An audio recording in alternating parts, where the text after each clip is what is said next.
वनतारा अनंत मुकेश अंबानी का ऐसा प्रोजेक्ट जो रिलायंस फाउंडेशन द्वारा जानवरों के बचाव और देखभाल के लिए शुरू हुआ था, पिछले कई दिनों से चर्चा में था।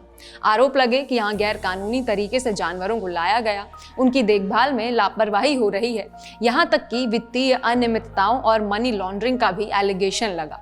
इसी के आधार पर सुप्रीम कोर्ट ने वनतारा की एसआईटी यानी स्पेशल इन्वेस्टिगेशन टीम द्वारा जांच के आदेश दिए और अब उसी एसआईटी की जांच के आधार पर सुप्रीम कोर्ट ने इन सभी आरोपों को खारिज करते हुए वनतारा को पूरी तरह से कानून और नियमों का पालन करने वाला बताया। माने वनतारा को कोर्ट से एकदम क्लीन चिट मिली है। अब ये किस आधार पर मिली, एसआईटी की जांच में क्या निकला और कोर्ट ने वनतारा के बारे में क्या कहा, आइए सब जानते हैं। आज यानी 15 सितंबर को सुप्रीम कोर्ट में जस्टिस पंकज मित्तल और जस्टिस प्रसन्न बी वराले की बेंच ने इस केस की सुनवाई की और इस सुनवाई का आधार एसआईटी की रिपोर्ट थी। ये टीम सुप्रीम कोर्ट के ही आदेश के बाद 25 अगस्त को बनी थी। इसके हेड सुप्रीम कोर्ट के पूर्व जज जस्टिस जे चेलमेश्वर थे और उनकी टीम में पूर्व चीफ जस्टिस राघवेंद्र चौहान, पूर्व मुंबई पुलिस कमिश्नर हेमंत नागराले और आईआरएस अधिकारी अनीश गुप्ता शामिल थे। इस टीम ने 3 दिन तक वनतारा की सुविधाओं का दौरा किया। उन्होंने 10 सवालों के जवाब खोजे जो कोर्ट ने कहे थे। क्या वनतारा ने जानवरों, खासकर हाथियों को गैरकानूनी तरीके से लिया? क्या जानवरों की देखभाल और उनके रहने की स्थिति सही है? वित्तीय अनियमितताओं या मनी लॉन्ड्रिंग के आरोपों में कितनी सच्चाई है? एसआईटी टीम ने 16 एजेंसियों की मदद ली और वहां के अधिकारियों से पूछताछ की। उसके बाद 12 सितंबर को अपनी रिपोर्ट सबमिट की। इस रिपोर्ट में कहा गया है कि वनतारा ने wild life protection act, sites जैसे अंतर्राष्ट्रीय नियमों और जानवरों की देखभाल के सभी मानकों का पालन किया है। इसे ही बेस बनाते हुए कोर्ट ने साफ कहा, हमने रिपोर्ट देखी है, वनतारा ने सभी नियमों का पालन किया है और अब हम इसके खिलाफ आधारहीन खबरें छापने की इजाजत नहीं देंगे।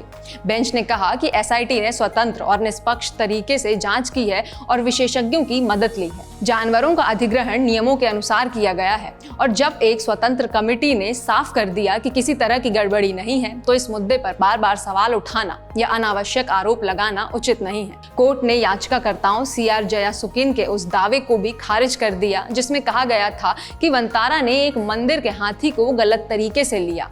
जस्टिस मित्तल ने उदाहरण देते हुए कहा कि मंदिरों में हाथियों का उपयोग धार्मिक प्रोसेशन और मैसूर की दशहरा परंपरा में भी होता है, इसीलिए अगर कोई संस्था इन्हें कानूनी रूप से लेकर उचित तरीके से रखती है तो इसे लेकर विवाद पैदा करने की आवश्यकता नहीं है। उन्होंने ये भी कहा कि ऐसी सुविधाएं और व्यवस्थाएं देश के लिए गौरव की बात होनी चाहिए और इस पर अनावश्यक शोर शराबा नहीं होना चाहिए।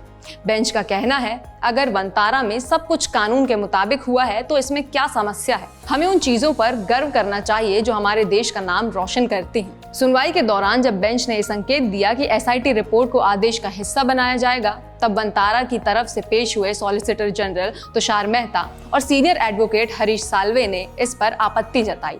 उनका कहना था कि रिपोर्ट में कुछ ऐसी बातें शामिल हैं जो कमर्शियल कॉन्फिडेंशियलिटी से जुड़ी हैं, जैसे जानवरों की देखभाल और रखरखाव के तरीके, फैसिलिटी पर खर्च की गई बड़ी राशि और जो इंटरनेशनल एक्सपर्ट्स इसमें शामिल हैं उनकी जानकारी। अगर ये पूरी रिपोर्ट सार्वजनिक कर दी गई तो इंटरनेशनल मीडिया जैसे न्यूयॉर्क टाइम्स और टाइम्स मैगजीन में अनावश्यक अटकलें और चर्चाएं शुरू हो जाएंगी, जिससे गलत नैरेटिव फैल सकता है।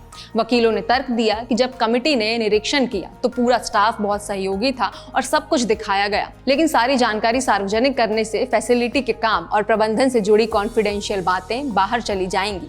केस की सुनवाई करने वाली बेंच ने आपत्तियों पर सहमति जताई और पूरी रिपोर्ट को सार्वजनिक करने की बजाय इसकी समरी को रिकॉर्ड का हिस्सा बनाया। कोर्ट ने एसआईटी की तत्परता और तेजी की सराहना की और कहा कि इस कमेटी को उचित रिवॉर्ड दिया जाए।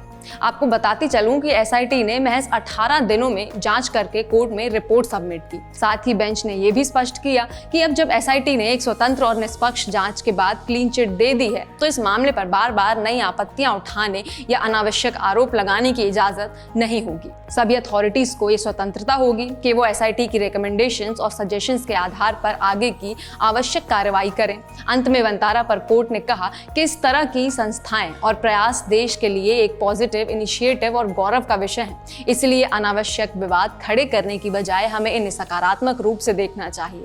आपको बता दें, वनतारा को 2024 में प्रधानमंत्री नरेंद्र मोदी ने उद्घाटन किया था। ये प्रोजेक्ट न सिर्फ भारत में बल्कि वैश्विक स्तर पर जानवरों के संरक्षण के लिए चर्चा का विषय बना था, या यूं कहें कि चर्चा का विषय बना हुआ है।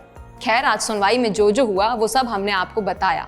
आप इस मामले पर क्या सोचते हैं या कहना चाहते हैं, हमें कमेंट सेक्शन में जरूर बताइएगा। मैं खुशबू फिर मिलूंगी जिस्ट के किसी और वीडियो में।